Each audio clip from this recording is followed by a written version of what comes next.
जब शिव जी को पता था कि क्या होने वाला है, वो अंतर्यामी है, जब माता सती को पता था कि क्या होने वाला है, तो ये फ्रिक्शन क्यों हुआ? इस तरह से कई सवाल उठेंगे आपके मन। क्यों आप सिर्फ कहानी को देखते हो? कहानी नहीं, उसके पीछे तत्व है। ऐसे कृष्ण के जीवन में देखोगे तो बिल्कुल उल्टा, जो जो श्री राम ने किया उसका एकदम विपरीत किया श्री कृष्ण ने। हमें पूर्व जन्म की चीजें याद क्यों नहीं रहती हैं? पाप क्या कर्म क्या तू बुला दो, कर्म की चिंता ना करो, ये परीक्षा ना होगी दोबारा।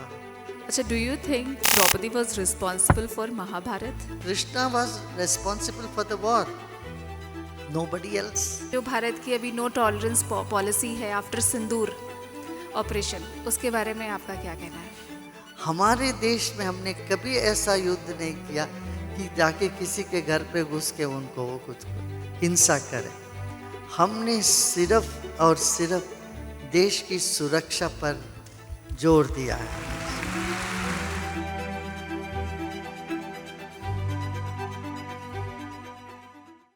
आज हमारे बीच मनोज्ञा तिवारी है।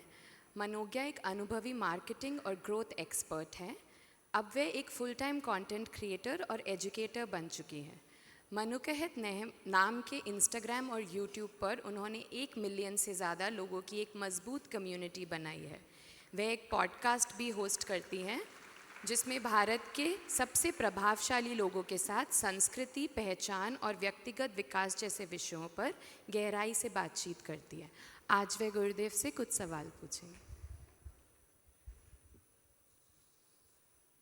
जय गुरुदेव। गुरुदेव, मेरा सबसे पहला प्रश्न ये होगा कि हम जो सब यहाँ पर इतने सारे लोग सत्संग के लिए इकट्ठा हुए हैं, रोज़ हम सत्संग करते हैं, इसकी क्या महत्ता है, क्या इम्पोर्टेंस है सत्संग की?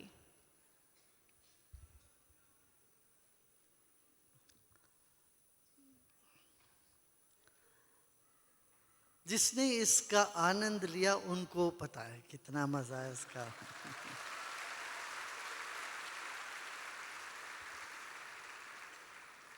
अपना एंटरटेनमेंट में जाते हैं, उससे क्या मिलता है?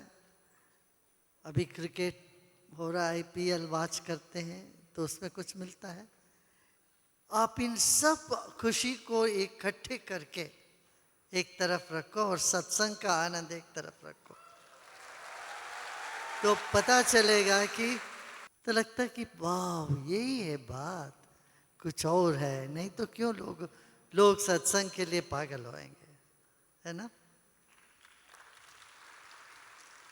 पर इससे कोई किस तरह से पाप कटते हैं, या फिर ये केवल एक आनंद देने के लिए ही एक हम सब इकट्ठा होते हैं सत्संग में? हाँ, आनंद लेने के लिए है। आनंद तभी मिलता है जब हमारे भीतर स्वच्छता, शुभ्रता आने लगती है, जी तनाव से मुक्त होते हैं। जी। मेरा अगला प्रश्न ये होगा, मेरे बहुत सारे फॉलोअर्स हैं जो कि मेरे से बहुत सारे प्रश्न पूछते रहते हैं समय समय पर।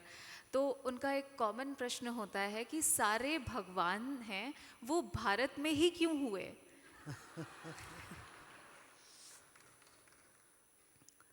देखिए, हर जगह का कुछ ना कुछ विशेषता होती है। जी आप पूछोगे सारे एप्पल ट्री शिमला में ये क्यों होते हैं, हिमाचल में ये क्यों है?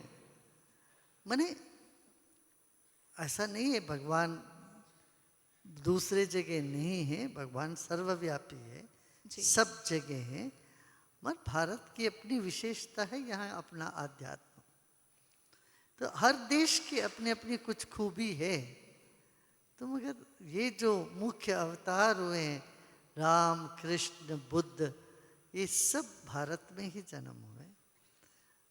जी जी गुरुदेव।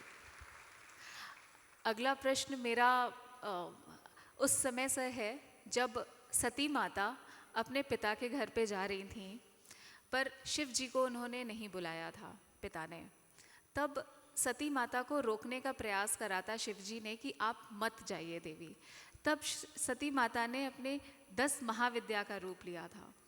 जब शिव जी को पता था कि क्या होने वाला है, वो अंतर्यामी है, जब माता सती को पता था कि क्या होने वाला है, तो ये फ्रिक्शन क्यों हुआ? ये 10 महाविद्याओं में उनको टूटना, उनका इतना शिव जी पे क्रोधित होना, ऐसा क्यों हुआ? देखिए, पुराण को आप समझने के लिए एक सूक्ष्म दृष्टि चाहिए। ऊपर से देखने से एक कथा है, कई बार अटपटा सा लगता है। क्या शिव जी को वो बालक ने रोक दिया, वो इतना क्रोधित हो गए? साधारण मनुष्य भी इतना क्रोधित नहीं होता है ना। फिर उसने क्या त्रिशूल लेके अपने बेटे का गला काट दिया। वो तो सर्वज्ञ बोलते हैं, उनको कैसे पता नहीं चला ये खुद का बेटा है? इस तरह से कई सवाल उठेंगे आपके मन। क्यों आप सिर्फ कहानी को देखते हो? जी। कहानी नहीं, उसके पीछे तत्व है। ये सब सिंबॉलिक है, माने प्रतीकात्मक है। वो वहाँ गहराई में देखेंगे तो आपको आप अचंबा हो उठोगे, इसका क्या कितना अद्भुत रहस्य है इसमें। ऐसे इसलिए पुराणों को कभी भी हम फेस वैल्यू पर नहीं लेना चाहिए। हमने इस पर काफ़ी बात बताया, गणेश रहस्य। जी। ऐसे ही दक्ष रहस्य, दक्ष प्रजापति की, दक्ष माने क्या? स्किल। जब शिव तो भोले भाव है, भोले भाव है, दक्ष बड़े चतुर है, और चतुराई और भोलेपन के सामने नहीं चलता। भोलेपन में बल होता है, कभी चतुराई हार जाती है। इस तरह से इसकी गहराई में सोचना चाहिए। जी गुरुदेव, एक प्रश्न मेरे दिमाग में हमेशा आता रहता है, क्योंकि मैंने रामचरितमानस, रामायण की ऐतिहासिकता पे बहुत काम करा है और महाभारत की ऐतिहासिकता पे भी काम किया है। तो जब मैं ये देखती हूँ कि इनके महानायक, रामायण के भी और महाभारत के भी, राम जी और कृष्ण जी, इनका जब देहावसान का समय आया, मृत्यु का समय आया, तो दोनों का नेचुरल डेथ नहीं थी, दोनों की एब्रप्ट एंडिंग हुई है। उन्होंने एक नेचुरल तरीके से देहावसान नहीं किया। तो ऐसा क्यों? इसके पीछे कौन सा सूक्ष्म रहस्य या ऐसी कौन सी चीज़ रही होगी? आप 10 अवतारों को लोगे या और सब चीज़ों को लोगे तो इसमें कई सारे प्रश्न उठते हैं। परशुराम अवतार ही ले लो, परशुराम अवतार को ले, वो तो अरे परशुराम को कौन बोलता है अवतार? ये कहेंगे कह रहे उससे बेहतर है हम अच्छे आदमी हैं। इसका मतलब ये है कि ईश्वर सब जगह है, सब में है। और मर्यादा पुरुषोत्तम श्री राम का नाम ही मर्यादा पुरुषोत्तम है कि वो एक जीवन का एक आदर्श दिखाए। सुखी साम्राज्य का क्या हो सकता है ना। अब वैसे ढूंढने जाओगे आप, श्री राम में भी बहुत सारी गलतियां निकाल सकते हैं। धोबी ने तो बता ही दिया था, उसके बाद एक धोबी की बात सुन के अपने पत्नी को भेज दिया। इस तरह से कई वहाँ पर कमियां दिखेगी आपको। ऐसे कृष्ण के जीवन में देखोगे तो बिल्कुल उल्टा, जो जो श्री राम ने किया उसका एकदम विपरीत किया श्री कृष्ण ने। जी। तो इसलिए कृष्ण को कहते 16 कला की, श्री राम को कहते 12 कला की। जी। तो ये जो इसमें जो गहराई है, इसका सिद्धांत को पकड़ना चाहिए हमें। और सिद्धांत मूलतः और कैसे हमारे जीवन के साथ संबंध रखता है। अभी एक अध्यात्म रामायण है, उसमें कहते कि रामायण का अध्यात्म क्या चीज़ है। माने रामायण कभी हुआ एक देशीय, एक कालिक नहीं है, ये सार्वभौमिक सार्वकालिक है हमारे। माने अभी भी चल रहा है। हमारी आत्मा ही राम है, मन सीता है, अहंकार रावण है, और श्वास हनुमान जी है, होश लक्ष्मण जी है। इस तरह से देखेंगे रामायण घटित हो रहा है हमेशा। ऐसे भगवत गीता ऐसा नहीं समझते कभी घटित हो गया। भगवत गीता तो रोज रोज हो रहा है। जिस दिन आप विषाद करते हो, हर चीज ये ठीक नहीं वो ठीक नहीं रो, तो पहला अध्याय में हो आप। घबरा गए हो तो पहले अध्याय में हो। और थोड़ा बुद्धिमत्ता दिखाती हो मगर हो मूर्ख तो दूसरे अध्याय में हो। इस तरह से कदम कदम देखोगे तो जीवन के 18 जो पड़ाव है वो 18 अध्याय होता है। कभी भक्ति उमड़ती है हमारे भीतर तो हम कहते हैं हम 12वें अध्याय में बैठ गए। तो जीवन के साथ इसको जोड़ के देखना चाहिए। और ठीक है, हुआ होगा भाई, हम क्यों उनके लॉयर बने। हम ना रामचंद्र जी के लॉयर ना कृष्ण जी के लॉयर है। ठीक है, हम अपना देखते हैं आज क्या है, अपना जीवन में हमें क्या देना है लेना है वो देखना चाहिए।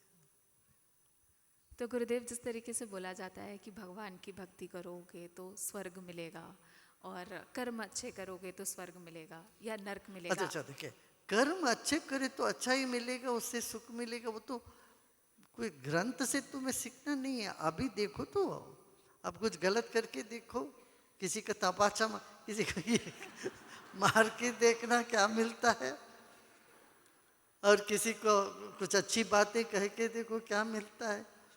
ये तो अच्छे कर्म का अच्छे फल तो अभी सिद्ध होगा ना भाई। जीवन में खुद ये सब अनुभव कर ही सकते हैं, हम लोग करते भी हैं। हाँ, कभी कभी ये प्रश्न आता है, हम सब अच्छा है करते रहे, हमारे साथ क्यों बुरा हुआ है। अगला ही प्रश्न ये था। हाँ, हमको क्यों, हमने कभी किसी को बुरा नहीं चाहा, मेरे साथ ऐसे क्यों हुआ। तब मैं ये कहूँगा, तुम सिर्फ इस जीवन को देख रही हो, थोड़ा पीछे मोड़ के देखो। तुमने कई उधार ले रखे कहीं किसी किसी से, अब वो लोग आके तुम्हारा दरवाजा खटखटा रहे हैं। ये एक ही जन्म थोड़ी ना है, पिछले जन्म में भी बहुत कुछ किया है आपने, है ना। तो वो विशाल दृष्टिकोण से देखना पड़ता। इसीलिए योग बहुत आवश्यक है। योग मार्ग में क्या है, जो जो कर्म है हमें वो हम कट जाते हैं, और जो दुख आ सकता है आगे उसको पहले से रोकने का मार्ग ही योग है। आपने बोला कि दृष्टिकोण को बड़ा करो। पिछले जन्म की भी या प्रारब्ध आपके साथ आ रहा होगा जिसकी वजह से आपको दुख या सुख झेलने पड़ रहे हैं, पर हमें पूर्व जन्म की चीज़ें याद क्यों नहीं रहती हैं? अच्छा, वो कोई बड़ी बात नहीं। आजकल वो ध्यान करोगे तो सब जान लोगे, उसको कोई दिक्कत नहीं। 3 घंटे टाइम लेके बैठ जाना। अब पास्ट लाइफ रिग्रेशन तो बहुत लोग करते हैं, और इस तरह से हमारे यहाँ एटर्निटी प्रोसेस बोलते हैं। एक टीचर के साथ बैठ जाओ और आपको पीछे पीछे ले जाएंगे, मगर जान के भी क्या करना है। ये सब जान के करना क्या है, आगे बढ़ते जाना चाहिए। अपना समाधान के लिए, अपना तसल्ली के लिए जानना हो तो जान ले। हम नहीं जानते हैं इसलिए नहीं है, ये नहीं है। हम नहीं जानते मगर था ही सही। जी। एक प्रश्न पुराने वाले प्रश्न से जुड़ा हुआ है कि कर्म अच्छे या बुरे। तो कर्ण और दुर्योधन को, जैसा कि मैंने महाभारत में पढ़ा है कि स्वर्ग मिला था, उनके कर्म तो अच्छे रहे नहीं, फिर स्वर्ग कैसे मिला उनको? हाँ, यही प्रश्न मुझे तमिलनाडु के चीफ मिनिस्टर थी ना जयललिता, उसने पूछी।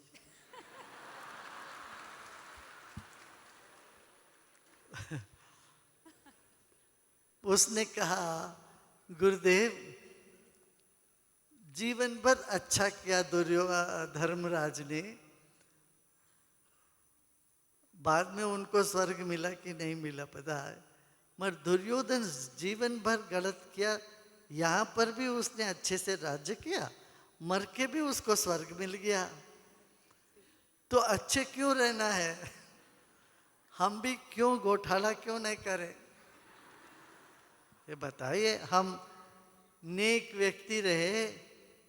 देखिए अब वो तो उस वक्त पद से हार गई थी इलेक्शन में, तो बोले देखिए ये आदमी आए, इतना इसने नुकसान करता, इतना ये बातें जो भी, तो हम अच्छे क्यों रहना है? हमने कहा तुम्हें पता है क्या दुर्योधन चैन से सोया था कि नहीं? तुम गलत करोगे तो तुम्हारी नींद हैरान हो जाएगी, भाई इधर भी तुम खुश नहीं हो, है ना। मगर अपने यहाँ कई पुराण में है, आखिरी दम में वो हरि का स्मरण किया, फिर उनको मुक्ति मिल गई। अजामिल का है और लोगों का और भी भक्तों का ऐसी है कहानी। इसका मतलब यही है, कर्म कटने के लिए बहुत समय नहीं लगता। मान लो एक कमरे अंधेरा रहा, 20 साल में बंद रहा, तो उसमें रोशनी आने के लिए 20 साल नहीं लगता, क्षण भर में आ सकता है। इसलिए कहते हैं पाप क्या कर्म क्या तू बुला दो, कर्म की चिंता ना करो, ये परीक्षा ना होगी दोबारा, तो तुम अपने में टिक जाओ। ज्ञान ज्ञान अग्नि दग्ध कर्माणि, भगवान ने गीता में कहा जितना भी दुराचारी रहो हो, मगर मेरे पास आ जाता है तो उसका सारा दुष्कर्म कट जाएंगे, बोले है ना। तो ऐसा ही है। तो दुर्योधन जीवन भर कुछ किया हो, आखिरी में बुद्धि तो आ गई, भगवान के पांव पकड़ लिया तो उसको भी मिल गया। आप इसको इस तरह से समझो ना, आप एक डायरेक्टर हो, एक डायरेक्टर के दृष्टिकोण से विलन भी हीरो भी बराबर होते हैं, दोनों को पैसे मिलते हैं। कई बार विलन को ज्यादा पैसे मिलते हैं हीरो से, हीरो ना हो तो विलन ही नहीं हो। सो वो हम यदि ये पात्र में ही रहते हैं तो हम फंसे रहते हैं। इससे ऊपर उठ के निर्देशक के स्तर से सोचते हैं, सत्य अनावरण होता है, वो बात ही कुछ अलग होती। यही हमारे सारे मंदिरों में पुराणों में यही दर्शाता है। किसी भी मंदिर में जाओ, पहले दीवार में सब राक्षसों का, यक्षों का, इन सब का चित्र रहता है, और अंदर जाए तो गर्भस्थान में भगवान का मूर्ति रखते हैं। इसका मतलब यही है, जीवन में सब कुछ होता है, ये सब रिलेटिव है, और इन सब को लेके आगे बढ़ना चाहिए और इन सब के पार जाना चाहिए। इसीलिए जब धर्मराज ने अपनी पत्नी को जुए में दांव पे लगाया, उसके बाद भी उनको धर्मराज बोला जाता रहा, जबकि ये तो धर्म नहीं था पत्नी को दांव पे लगाना। हाँ हाँ, नाम तो पहले याद, नाम तो पीताम्बर दास होते हैं या लक्ष्मीपति होते हैं, वो तो भिक्षा भी मांगते हैं।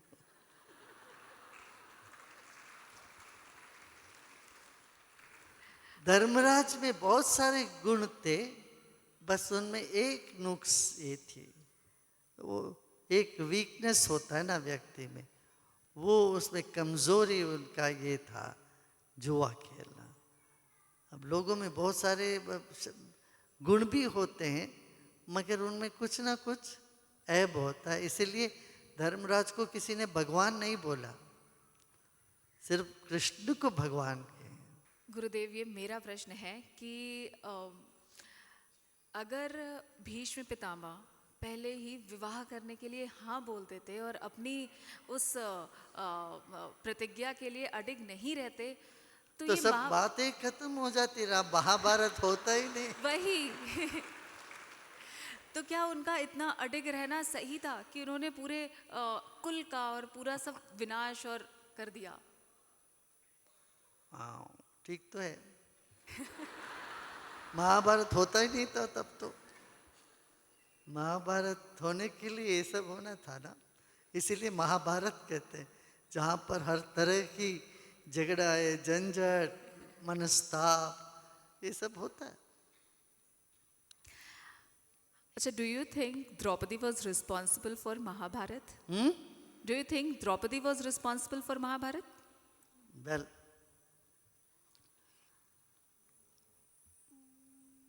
when you see the whole thing as a Leela, you see the divinity, the Parabrahma has made all these roles. If you see the Puranas, that's what you see. What the Rakshasas, they were the doorkeepers of heaven. Then they were asked to go in the world in 3 lifetimes as bad guys or 100 lifetimes as good guys. They chose to be 3 lifetimes. You have heard these stories, right? So all this indicates in duality there is always 2 sides, good and bad. That is what it is, duality. So you try to find solution in duality, you're not going to find. See, when you see Krishna, you have many facets of Krishna. He's so complete in everything. But if you see the Jains, they put Krishna in hell. Yes. Narak mein daal dete. Magar they could not keep him in Narak alone. He said, agle jo yug mein, he will become the first Tirthankar. Iska matlab, Sri Krishna mein wo dono bhai, देखिए Krishna was responsible for the war. Nobody else. Arjuna was going to run away to Himalayas. Nothing he wanted. But Krishna brainwashed him thoroughly, telling one after another, he says this, he said that. It's so confusing, and made him fight the war and win.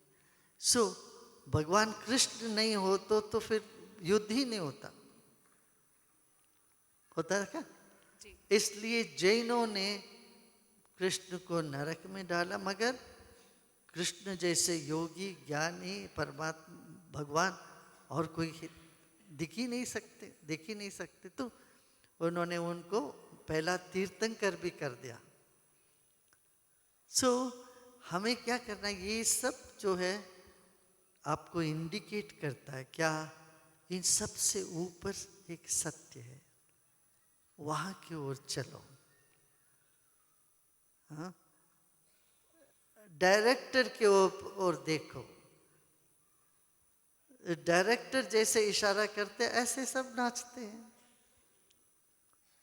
है ना? ठीक है.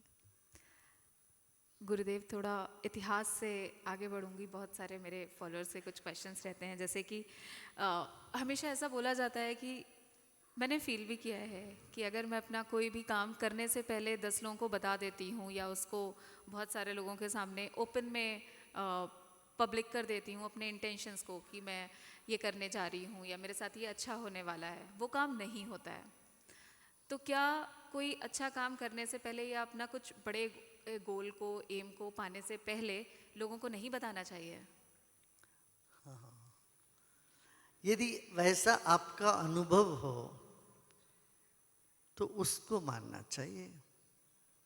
आप 1 बार नहीं, 2 बार नहीं, 3 बार ऐसा आपके साथ होता है, तो क्यों बोलोगे हर चीज सबको? किसी और को ऐसा अनुभव नहीं है, किसी और को दूसरा होगा. तो हम जैसे संकल्प डालते हैं हमारे मन में, वैसे होने लगता है. आज के समय पे बहुत मुश्किल होता है एक सत्य संत को पाना. तो how we can identify a true Saint?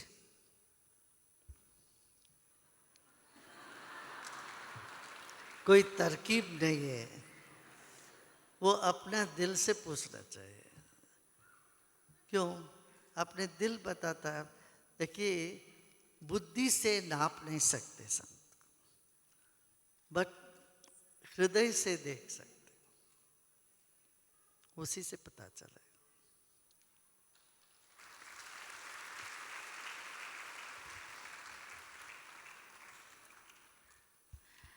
गुरुदेव, नाम जप की बहुत महत्ता बताई जाती है। तो अगर कोई और भी कोई तरीके की भक्ति नहीं कर पा रहा है अपनी डे टू डे लाइफ में, तो क्या केवल नाम जाप से उसका उद्धार हो जाएगा? नाम जाप तो सब जगह है, सब में है। नाम जाप क्या करता, अपने भीतर वो मंत्र या नाम लेते हैं, वो तरंग है, उस तरंग से ऊर्जा बढ़ती है। और हमारा मन तो ऊर्जा है, हमारा मन, हमारा शरीर, सब कुछ ऊर्जा ही है। और नाम तो ऊर्जा का स्रोत है ना। एक आखिरी प्रश्न।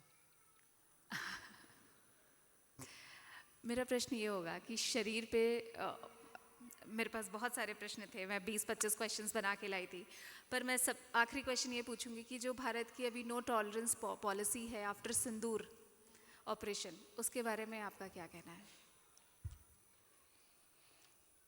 देखिए, आतंकवाद मनुष्य जाति के लिए अपवाद है,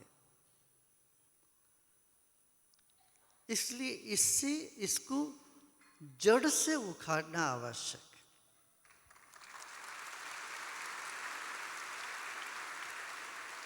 वो व्यक्ति के विकास के बगैर संभव नहीं है।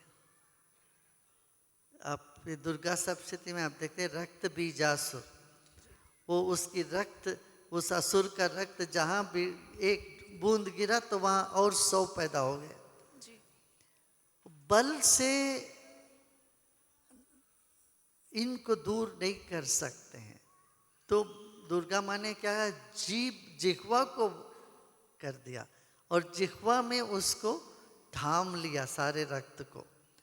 इसका मतलब क्या है, समझ से, बातचीत से। देखो, जो व्यक्ति आसुरी प्रवृत्ति में जाता है, उस प्रवृत्ति को खत्म करने के लिए समझ चाहिए, बुद्धि, उनका बुद्धि फिर जाए, सही सीधा हो जाए, तो उनके भीतर से आतंकी भाव ही मिट जाएगा। ये करना आवश्यक है।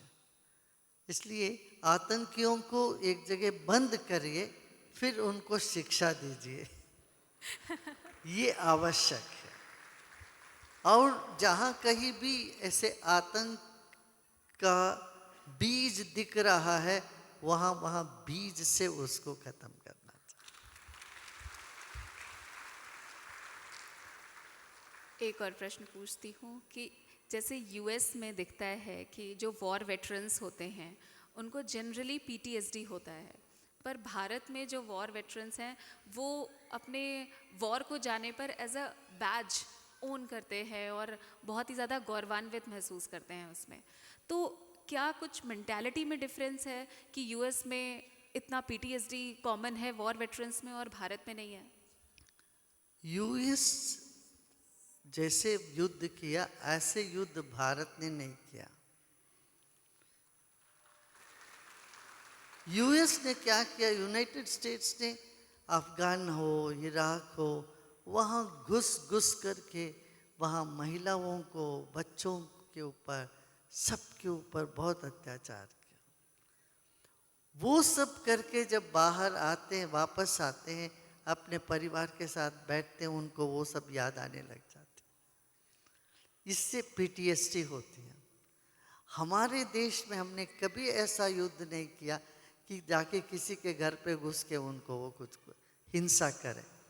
हमने सिर्फ और सिर्फ देश की सुरक्षा पर जोर दिया है। हमें कोई दुश्मन आए, उनको नाकामयाब करने में हम लोग लगे हुए थे। ये भारत का विशेषता। हमने कभी किसी देश में जाके आक्रमण करके वहाँ के लोगों को तंग करके वहाँ के संपत्ति उठा के लेके आए, ऐसा कभी नहीं हुआ।